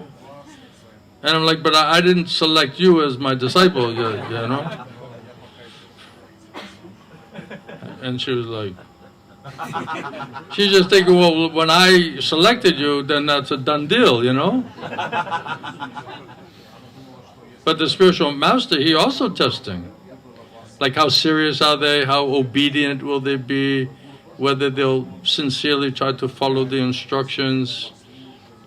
So they also have to pass that test. So this person was asking, you know, can you tell me what Kṛṣṇa wants me to do? So, and I was saying, you know, just pray to Kṛṣṇa, and I'll also pray to Kṛṣṇa, and let's see what Kṛṣṇa wants for you. And then she was expecting an answer, like on the spot. And I wanted to give her an answer on the spot. But I was asking Kṛṣṇa, Kṛṣṇa, what do you want this person to do? What can this person do that you will accept their seva? Because it's not what the Guru wants you to do. The Guru just asking Kṛṣṇa, Kṛṣṇa, what can they do? What should they do? What can they do that you will accept their service? Spiritual master, it doesn't matter if you're living here or there, married, not married, this job, that job. It doesn't matter to the spiritual master. It's what does Kṛṣṇa want for you? So then every time I was praying, there was like no answer was coming. And I was thinking, oh, something's like not right here, something is wrong. And then I said, so if I tell you, if Kṛṣṇa tells you, then you'll immediately accept it and you'll surrender to that and you'll try your best to follow that. And she said, well, not really, I just want to know, like, what would it be? And then I'll decide whether I'll surrender. And I said, no, it doesn't work like that. That's why no answer was coming. Because then it became revealed that she was gonna see whether she likes Kṛṣṇa's instruction or not. And then I just said, okay, you just keep praying, because if you're not gonna trust Kṛṣṇa and put faith in Kṛṣṇa's instruction and the instruction that he gives through the Guru, and you'll not accept that absolutely, then why will Kṛṣṇa tell you? You don't deserve to be told, because you're not serious. Well, let's see what Kṛṣṇa says and then I'll decide whether I'll surrender or not. That's not how it plays, you know. That's not how it works.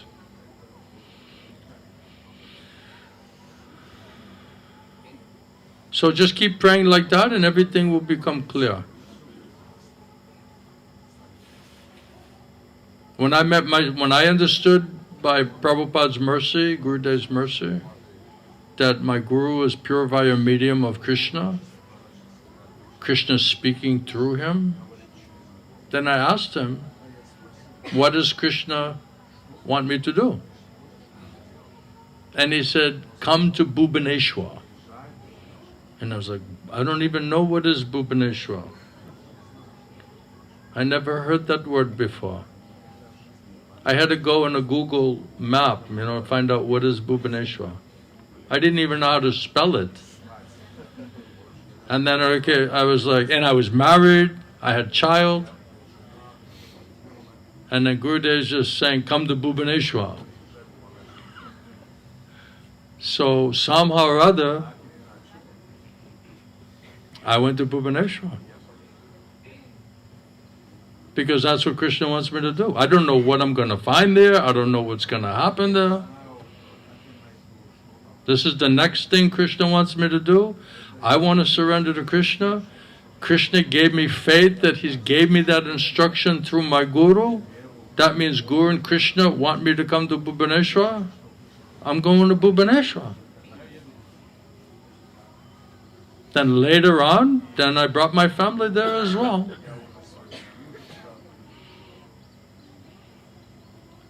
So I'm not saying that I'm like great, I'm just saying that I wanted to find out, Gurudev, please tell me what Krishna wants me to do. And Gurudev said, if you come to Bhubaneswar, then I'm speaking and preaching there, and then I can help you and explain all of this thing to you.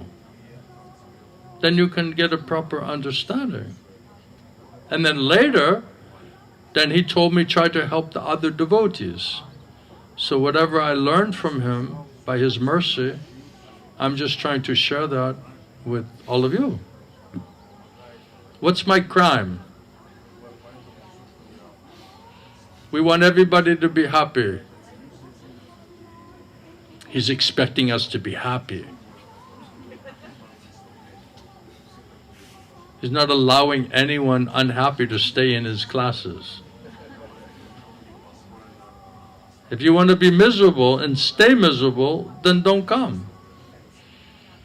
If you want to get rid of your miserable nature and become happy, then just keep coming and let's see if it works. Let the results convince you. Prabhupada said you're judged by the result. Any other thing? Yeah? He wanted to be a mystic yogi before. Max, he wanted to be a mystic yogi, Ashtanga yogi. Now he's worrying about mixed bhakti versus pure bhakti. That's the progress. He went from Ashtanga to bhakti. He bypassed Brahman.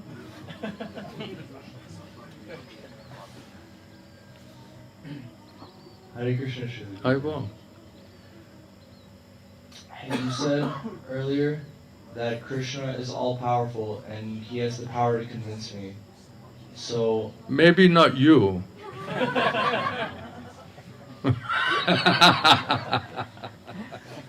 So... You're such a special case that even Krishna may have trouble convincing you. But for most people, he can convince them. For most people, yeah. But you're not like most people. You're Max. You're Maximilian.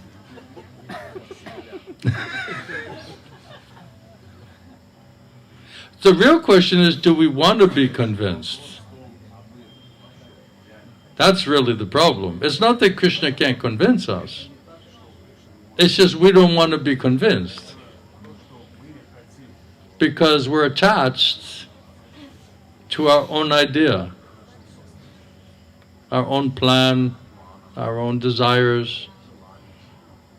What if Krishna tells me something different than my present situation.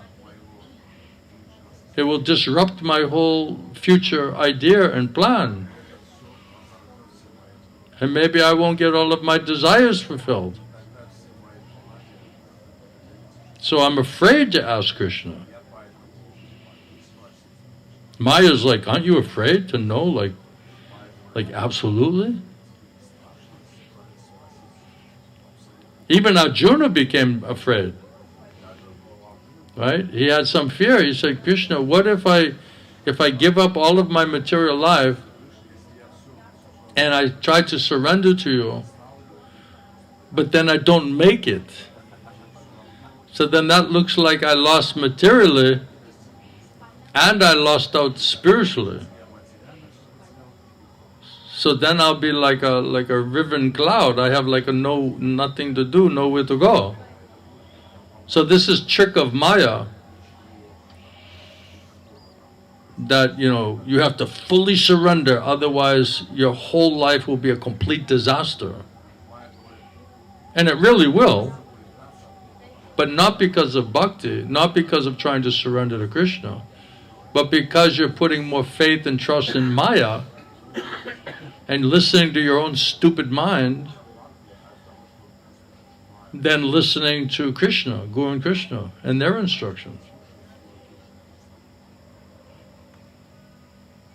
So that means not sufficient trust and faith in Kṛṣṇa, or trust and faith in yourself that you really want to be a devotee, that you really want to surrender to Kṛṣṇa.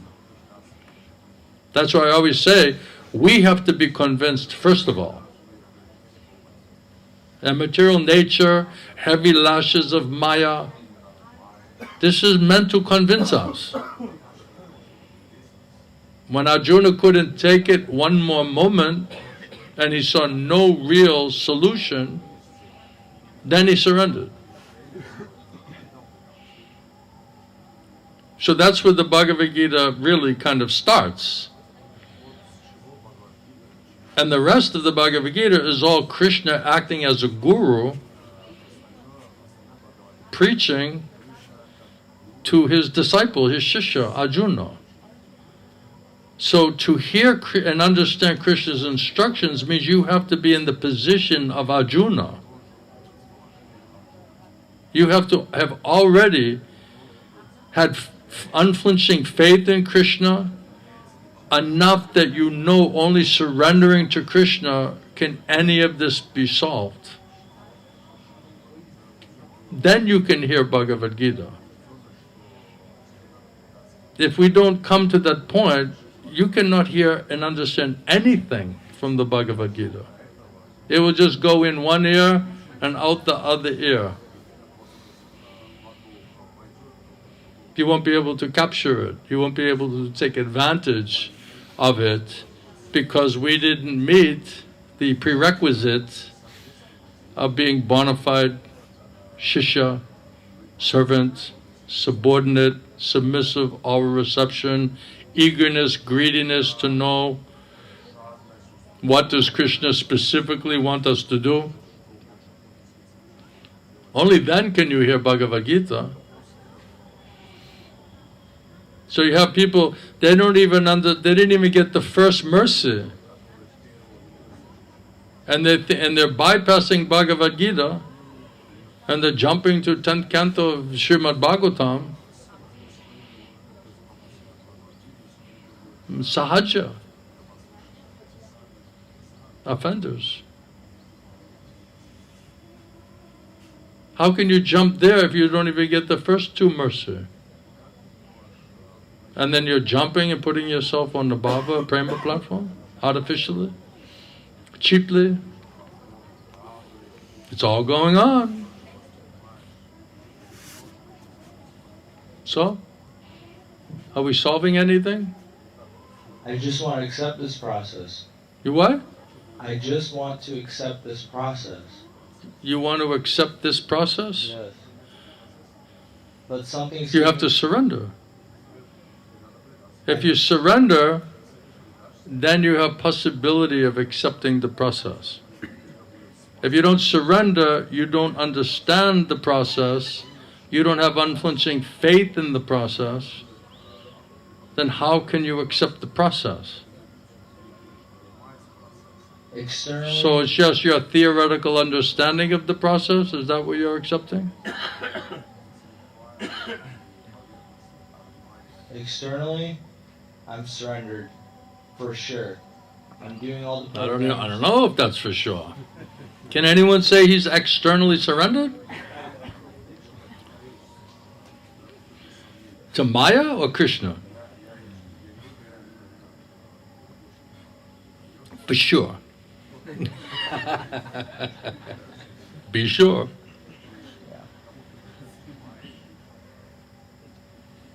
Well, I guess I think I'm surrendered, but maybe I'm not as surrendered as much as I think I am. Bingo. But there's also there's nothing internally going on either. There's no internal surrender. Because I'm not. That means it's like a zombie. Like something externally is moving, but it's like The Walking Dead, you know.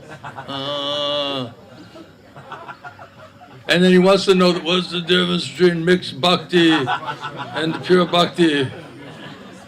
How can I do pure bhakti? Tell me, I want to know. I'm all ears. Oh, I don't have any ears. Oh.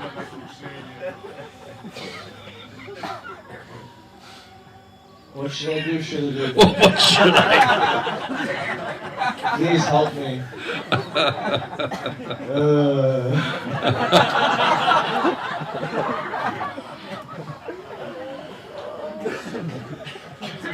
The zombie is doing dandavat pranams now.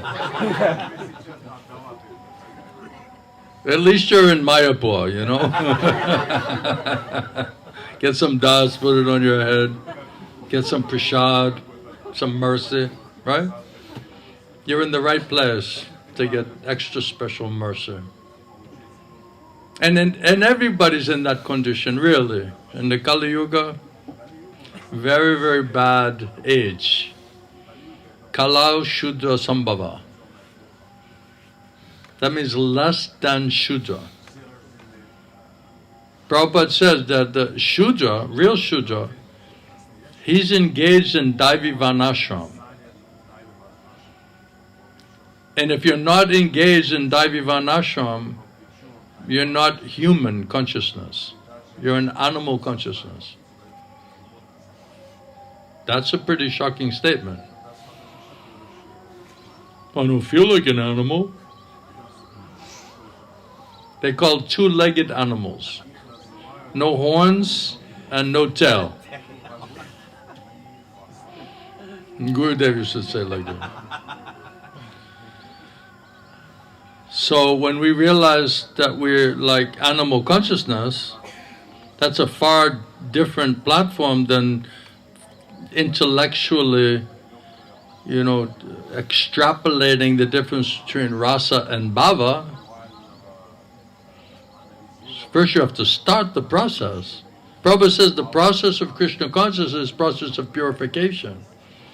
Without Krishna's mercy, bona fide Guru's mercy, without making the instructions that Krishna is accepting your life and your soul, there is no purification that comes from Krishna because disconnected.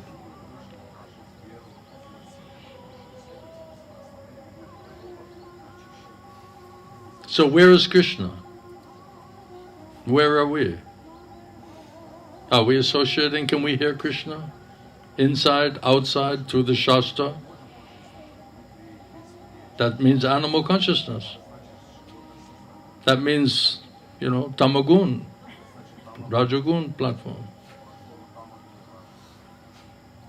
So without merciful purification that comes by especially hearing and chanting about Krishna from his representative and the Shastra, Guru Sadhu Shastra, that's our only connection to Krishna through Shravanam Kirtanam. So the general instructions in Prabhupada's whole program is associating with like-minded devotees who are dedicated to hearing and chanting about pure devotional service and trying to hear satsanga, sadhu sangha as much as possible, nityam bhagavata sevaya. And it doesn't mean just daily. Prabhupada says it means constantly. So if we just associate and only talk on this topic, then obviously we're going to get the most maximum amount of spiritual benefit by the mercy of Guru and Kṛṣṇa, mercy of Shastra. That's the point of coming to the Dham, is to find those devotees who are coming to the Dham to hear about all of these topics. It's not for sightseeing, it's not a vacation. It's to try to meet the Sadhu Guru Vaishnavas who are having serious discussion on these topics and try to clarify and try to understand and go deeper in understanding the complexity and the subtle spiritual nature of this topic, which is fourth dimensional transcendental subject matter.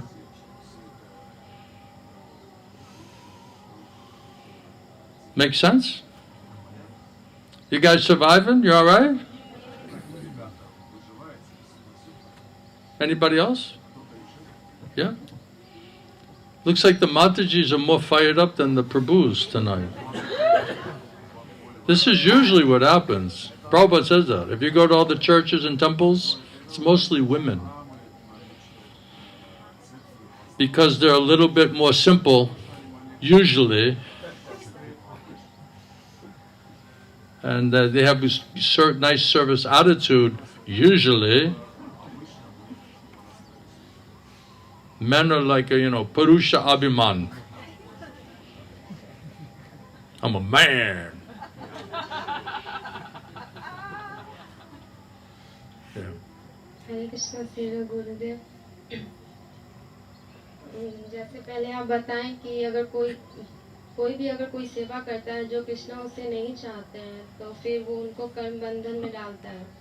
तो फिर मैं temple में बहुत अलग अलग सेवाएं करती हूँ, लेकिन मैं नहीं जानती हूँ कि कृष्णा मेरे से क्या चाहते हैं। तो मैं जानना चाहती हूँ कि कृष्णा मेरे से कौन सा सेवा चाहते हैं जो मैं वो करूँ।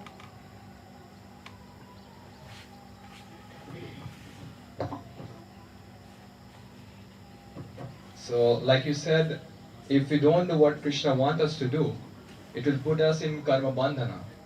So no, we're already in karma bandhana, so we need to do something to get out of that cycle, and that means understanding what Krishna wants us to do. Translate that? तो हम पहले से ही कर्म बंधन में हैं, तो हमें ये करने की जरूरत है कि वो चीजें हम करना शुरू करें जिससे जो कृष्ण हमसे स्वीकार करेंगे, ताकि हम उस कर्म बंधन से बाहर निकल सकें. Because Arjuna, he giving all of his reasons why he's doing in his own way, and it seems spiritual. It's according to the Vedas, according to the Vedic culture, right? So it seems already spiritual, but it's not actually spiritual because it's not really what Krishna wants him to do. So even him going and trying to sit in the forest and act like a brahmana would be sinful. Adharma. And him fighting and killing for religious war, for Krishna's pleasure, that's a dharma. This is Sanatana Dharma, bhakti. Prabhupada calls it the art of doing, what is it? The art of doing work.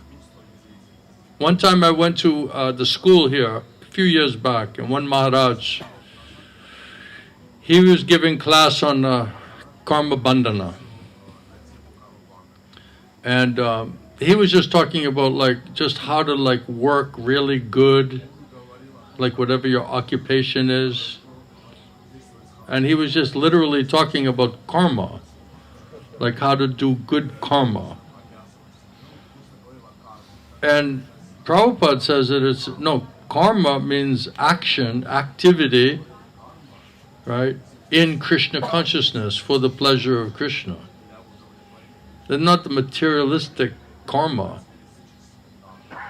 Because materialistic karma means you want some materialistic benefit.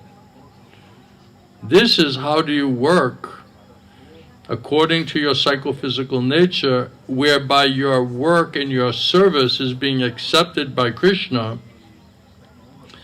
where there's no action or reaction to that work. As soon as you do for selfish purpose, that's a sinful activity. And then there's sinful reaction. If you do the same work, but you do it for pleasure of Krishna because Krishna wants you to do for his pleasure, then even you're killing in the military, like Arjuna, but there's no sinful activity. And there's no sinful reaction.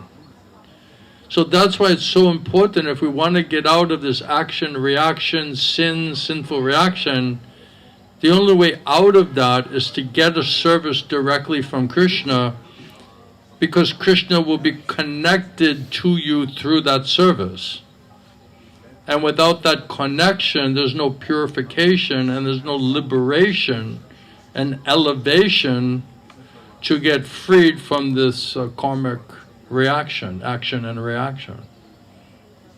This is the art of doing work, how to work in Krishna consciousness for the pleasure of the Lord, whereby that activity does not accrue any type of material action or reaction. That's the secret of success. How to act in Krishna consciousness. Does that help to understand? So, what was the other part of it? And she's saying that she's doing many services in the temple.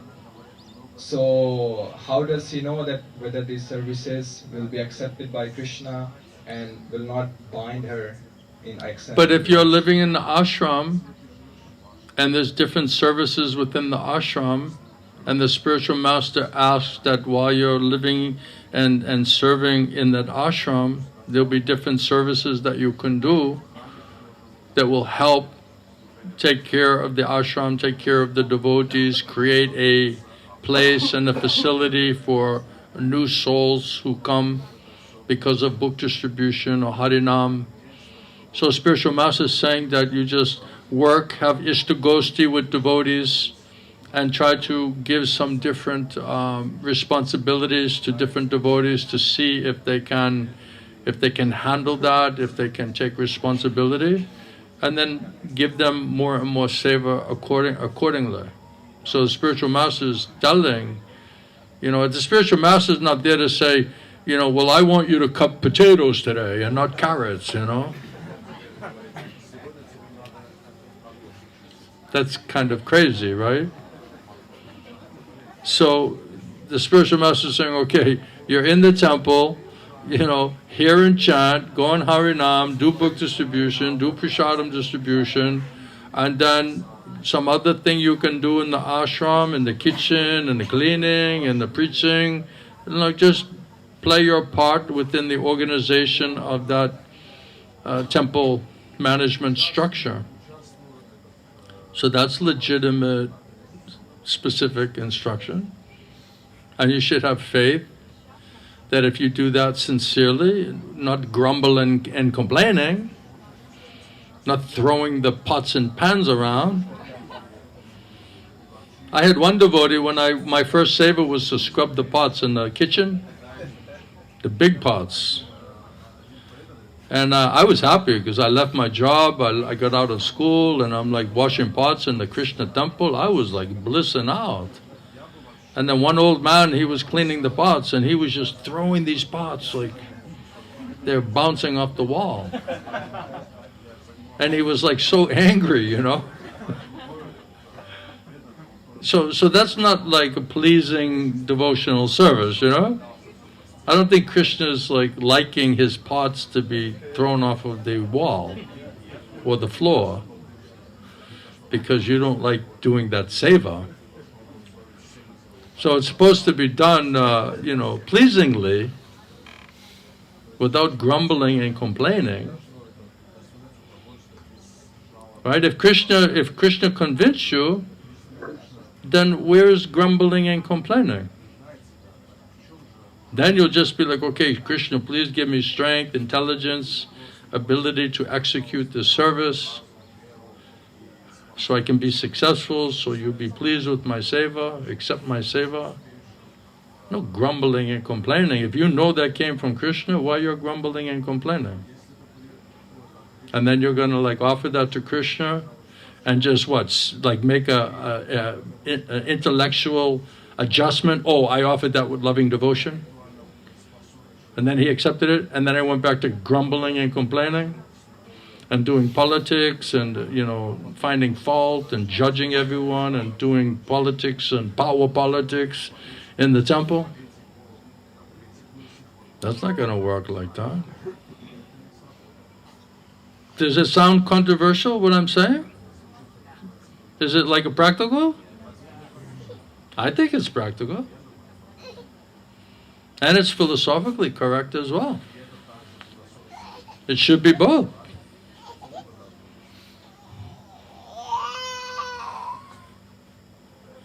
It's getting late and baby's getting tired. That's normal. Mother's getting tired, baby's getting tired. Any other thing? Any last thing? Okay, here we go. Death row. Yeah. How to hear Krishna inside?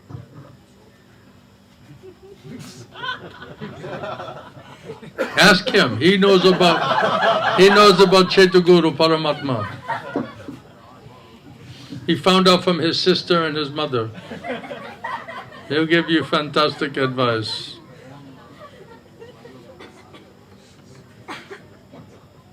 Thank you, Mataji. Thank you. I will. Hare Krishna. Krishna said he's in your heart. So, why you have no interest to find him? Why you're not looking for him? Right, if I said, there's a bag of gold in your room, it's hidden, you'd be going through everything. You'd be flipping beds over looking for that gold. Right? So if you have no interest and desire, then why ask how to do it? How about try to find some interest and desire, then try to figure out how to do it? God is in your heart, Krishna is in your heart. Okay. So then how do I do it, Right, if you're starving, right, you're going to go in the kitchen, even in the middle of the night, no lights, anything, you're just looking for food, isn't it? Because you're hungry. Does anyone have to come and tell you to do that?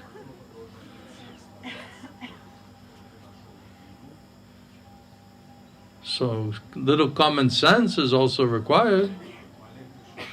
Right? Krishna is saying, I'm in your heart, and you're like, oh well.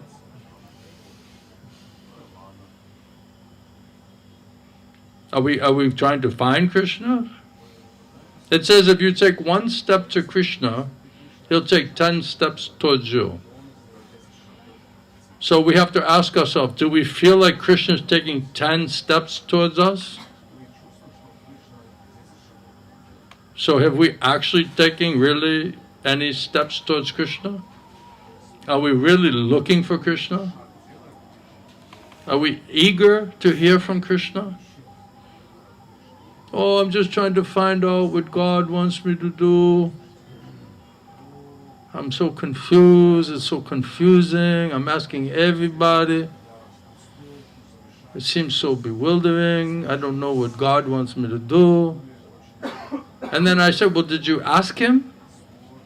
And they're like, no, I really didn't. Well, why don't you ask him? See if he'll answer your question. All right? Any last thing? Yeah. Max, oh. How can I understand that is the dictation of Kṛṣṇa? Means what are the signs? The situation with Kṛṣṇa? The Dictation. what? What's the word? Dictation.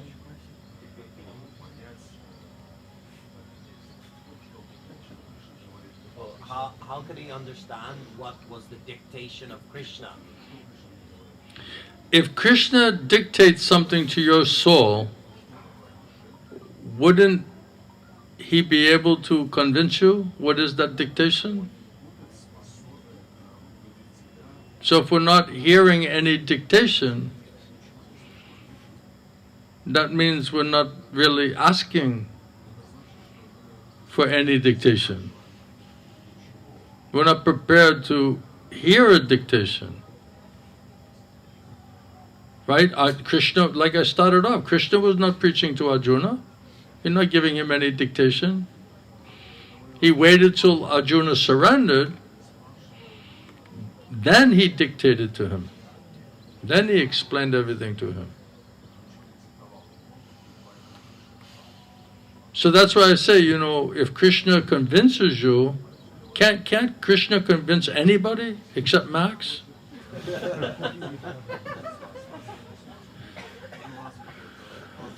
Kṛṣṇa can't convince anybody. Even a monster, even a zombie. Right? Even the Mahaprabhu who was preaching to the animals. They're all dancing in the kirtan. Right? So if Kṛṣṇa Mahaprabhu wants to do, they can do it. The problem's not from Kṛṣṇa's side. The problem is from our side. We're like, well, how will Kṛṣṇa do it? And why are you figuring out how Kṛṣṇa's going to do it? Why don't you figure out what do I have to do for Kṛṣṇa to want to do it? That's the bigger question. Isn't it? Try to figure that part out. Well, how exactly will this dictation go?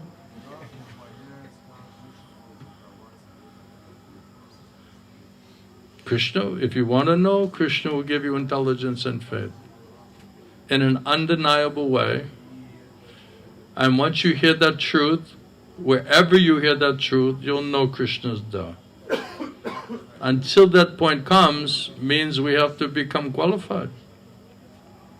We have to become more sincere and serious. That's why I said we're assuming we're sincere and serious because we joined the movement, we're coming to the Holy Dham, we're dressing like devotees, we're doing so much sadhana, so much chanting. So, okay, something is there, no doubt about it, but is it enough? Is it sufficient? Is it effective? Are we getting the results that is being kind of offered and guaranteed to us if we do it properly? Not at all. Now what are we going to do with that information? We're just going to stay stuck in the same position and then you die? And just hope you somehow you're a devotee? You know what I mean? Or do we say, look, well, how do I actually become like a real devotee? Because Kṛṣṇa says, in order to go to Vaikuntha, to go to Golok Vrindavan, you have to be free from sinful actions and sinful reactions. So all of your sinful desires, attachments, all of this thing has to be finished. And when that's finished, and all of your sinful reactions is also completely finished. So when you're completely purified of sin and sinful reaction, then you're qualified to go back to Godhead. Somehow in ISKCON, somebody dies and like, oh, he went back to, he's with Prabhupada in Goloka Vrindavan. It's like, how do you know that? Just because he died? It's like, oh, someone died, he's over in Italy somewhere, But he died at like 3:45 in the morning, so it's really auspicious time, and he's with Prabhupada now, and he's in Goloka Vrindavan, and the eternal ISKCON. huh? In the eternal ISKCON. So it's like, okay, I hope he went really far, But, isn't it like Kṛṣṇa says, if you have to get free from sin and sinful reaction?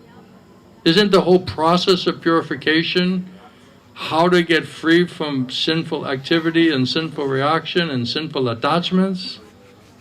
So that we can come to anartha nivritti and come to nishtha and come to Brahma Bhuta, liberated platform? Isn't this the process of purification?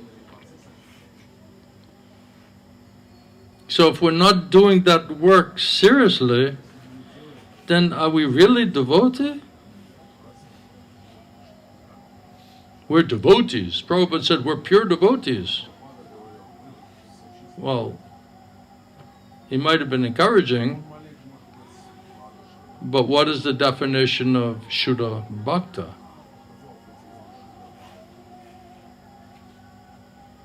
So this thing can be understood theoretically, or artificially, academically, or it can be more understood scientifically, but that requires proper hearing in proper association from people who understand that from a more scientific point of view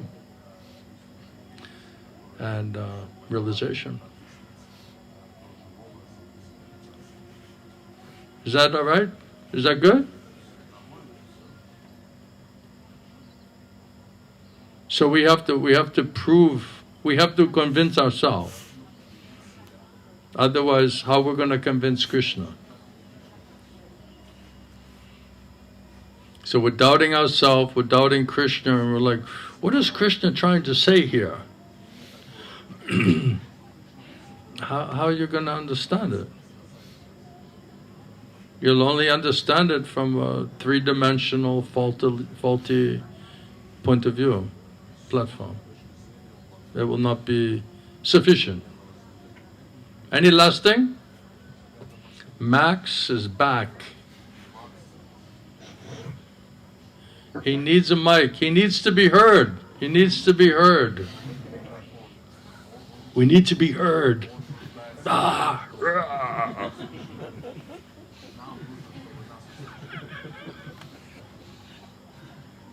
Gurudev, what can I do that would help me in my current situation? In this situation? Yeah. In his current situation. Just cut off your head. Yes, maybe. I better not say that because I might try to do that. We got some real sentimental fanatics here. I gotta be careful. That was a joke. Good, they told me to cut off my head. I'm following, absolutely. We said just peel some potatoes. You can't do that. But the Guru, they've told me to cut off my head. I'll do that.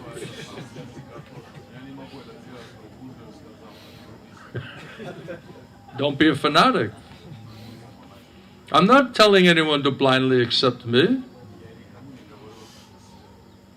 I'm saying let this presentation and this information, see if it makes sense to you, and if you feel benefited, then come back. Nobody forcing anything, no one demanding anything, no one locking the door. People coming and going. Oh, it's like a cult. What's a cult? Yeah, they're talking about pure devotional service, like in a way we never heard before. It must be a deviation. Because we never heard this before. What else? Then it begs the question, what else you've been hearing? That's another question. And if I'm wrong, then correct me. Tell me what I've misunderstood.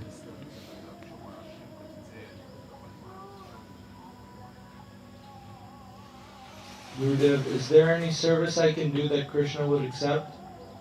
Probably not.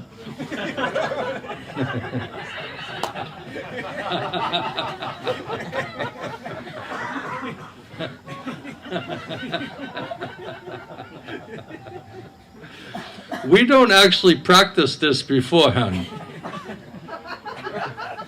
We're just doing this like ad-libbing, like in the moment. Spontaneous, perfect questions and perfect answers.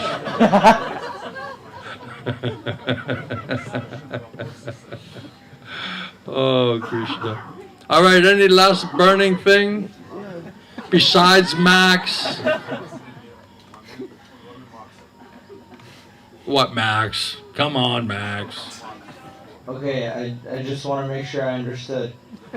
So I should cut off my head, there's no hope, and Kṛṣṇa's not going to listen to me, and there's nothing I can do for devotional service, and I'm like a zombie. Is that right, Maharaj? Yes.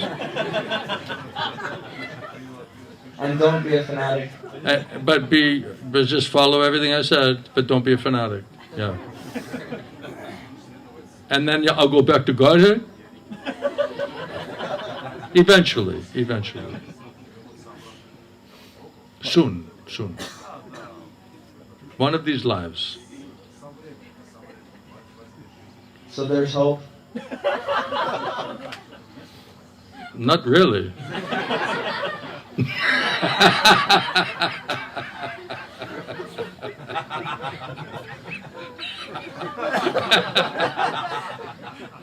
I went to the Maharaj just to get some hope, and he said, there's no hope, Not really. Not for you. But be positive, you know what I mean? Just be positive about it, Just keep smiling, Fake it till you make it.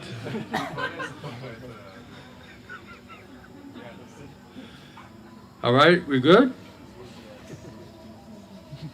That's about all you can handle, I think.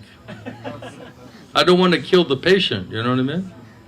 I don't want to give you indigestion. And you have to come back tomorrow and see what answers I'll give to Max tomorrow. Maybe we'll change our mind. Maybe Kṛṣṇa will tell us something. Everyone, will Max make it? You think Max will make it?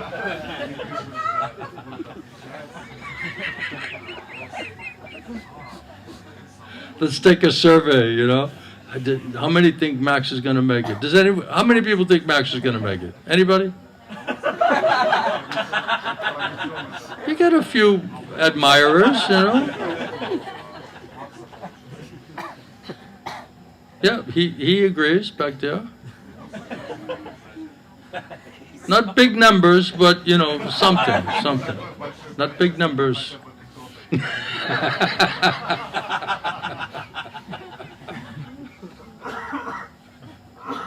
But it's actually pretty accurate, right? If like 3 or 4 people, it's kind of accurate, right? It's like, maybe like in the rarest show of mercy, is it possible? Of course it's possible. Will it happen? Who knows? All right, everyone, thank you very much for your kind attention and participation. I hope I didn't scare you. And every day we're going to be meeting, God willing, and we'll just continue our discussion. If you have any other questions or other issues you'd like to discuss anytime, on any topic, I'll be happy to try my best to help you to understand from what I learned. And I think that will help you as well. I'm convinced about that. Thank you, everyone. Shri Shri Gurnitai ki, Srila Prabhupada ki, Srila Gaur Govinda Swami, Srila Gurudeva ki, Samaveda Bhakta Binda ki, Gaura Premanande.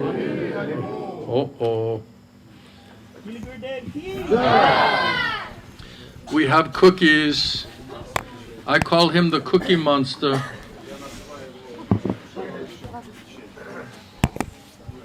And I just want to have a disclaimer that if you get one of these cookies, it doesn't mean you have to be my disciple.